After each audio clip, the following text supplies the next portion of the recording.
نبی پاک علیہ السلام تبوک سے واپس آ رہے تھے، رستے میں مقام جارانہ پر حضور علیہ السلام نے حضرت بلال حبشی رضی اللہ تعالیٰ عنہ سے ایک مقام پہ فرمایا اذان پڑھو۔ سیدنا بلال نے اذان پڑھی۔ چند نوجوان وہاں کھیل رہے تھے، ان میں سے ایک نوجوان جناب ابو معذورہ بھی تھے۔ انہوں نے نا حضرت بلال حبشی کی آواز کی نقل اتاری۔ یہ اگر نیت اچھی ہو نا تو اچھوں کی نقل بندے کو تار دیتی ہے۔ اگر نیت اچھی ہو، اگر معاذ اللہ توہین کی نیت ہو تو یہ مسئلہ خطرناک۔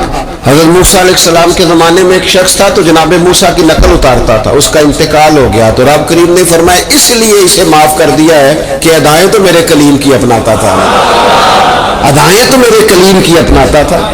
حضرت بلال کی نقل اتاری تو سرکار کے کانوں میں آواز گئی۔ آپ نے صحابہ سے فرمایا بچوں کو لاؤ۔ اب جب ان کو منگوایا تو وہ دوڑ گئے۔ محبوب نے فرمایا کتنا کو دوڑو گے، پکڑ تو ہم نے لینا ہے۔ سب بچوں کو لے آئے، حضرت ابو معذورہ بھی ہے۔ حضور نے فرمایا کس نے اذان کی نقل اتاری ہے؟ تو یہ بچے بڑے پکے ہوتے ہیں، اگر ایکا کر لے نا آپس میں۔ حضور نے فرمایا کس نے اذان پڑھی ہے؟ کوئی نہیں بولا۔ کریم فرمانے لگے چلو باری باری سناؤ۔ اب حضرت ابو معذورہ کی باری آئی۔ مختلف انداز میں بھی روایت مختلف جگہوں پہ موجود ہے۔ جب ان کی باری آئی انہوں نے اذان پڑھی۔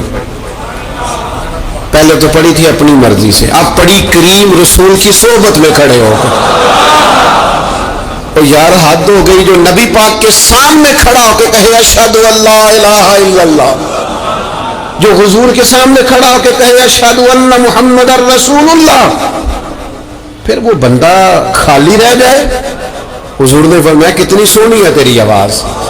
اور پھر سرکار نے ان کے سر پہ ہاتھ پھیرا، پھر ان کے دل پہ ہاتھ پھیرا۔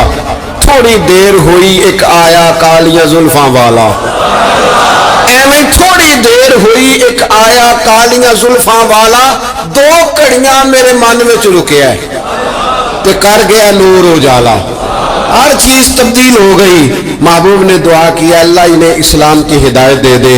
حضرت ابو معذورہ کہتے چند منٹوں میں میرا ماحول بدلا، میری تقدیر بھی بدل گئی، میں کلمہ پڑھ کے مسلمان ہو گیا۔ اب نبی پاک علیہ السلام نے کیا فرمایا؟ فرمایا کہ بلال اذان پڑھیں گے مدینہ طیبہ میں اور ابو معذورہ پڑھیں گے مکہ مکرمہ میں۔ ان کے بال اتنے بڑے تھے کہ وہ بیٹھتے تھے نا تو ان کے نیچے دب جاتے تھے۔ لوگوں نے کہا کٹواتے کیوں نہیں؟ کہنے لگے کیسے کٹواؤں؟ حضور نے دست مبارک لگایا، یہ میں بال قبر میں ساتھ لے کے جاؤں گا۔ پسے مردن فرشتوں نے جو تلاشی لی تو کیا نکلا؟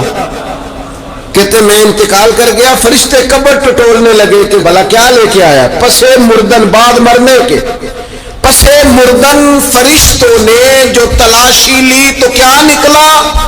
فقط ایک دل کے گوشے سے خیال مصطفیٰ نکلا، حضور کا خیال پاک نکلا۔ حضرت ابو معذورہ کو تھوڑی دیر میں ماحول ملا، حضور کی سنگت میں۔ ہمارا جو ماحول ہے نا ارد گرد کا، وہ تھوڑی دیر بھی پاکیزہ، پورا پاکیزہ تھوڑی دیر بھی مل جائے نا تو روح کو بدل جاتا ہے، طبیعتیں قرار میں آ جاتی۔ اللہ نے اس ماحول کی خوبصورتی کو پسند کیا اور حضور نے فرمایا ایسے لوگوں کے پاس بیٹھا کرو جن کے لہجے پاکیزہ ہو، جن کا انداز اچھا ہو۔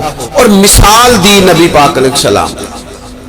حضور فرمانے لگے اچھے دوست کی مثال اس طرح ہے جس طرح عطر فروش کی مثال ہوتی۔ اگر کوئی اس سے سامان نہ بھی خریدے، سودا نہ بھی خریدے تو خوشبو تو آتی ہے نا۔ اور نبی پاک علیہ السلام فرمانے لگے برے دوست کی مثال دھونی دینے والے کی طرح سے، جس طرح اس کے پاس کوئی شخص بیٹھے تو اور کچھ بھی نہ ہو تو دھواں تو آئے گا کہ نہیں آئے گا، اسے کچھ نہ کچھ اس کے کپڑوں تک گرد پہنچے گی۔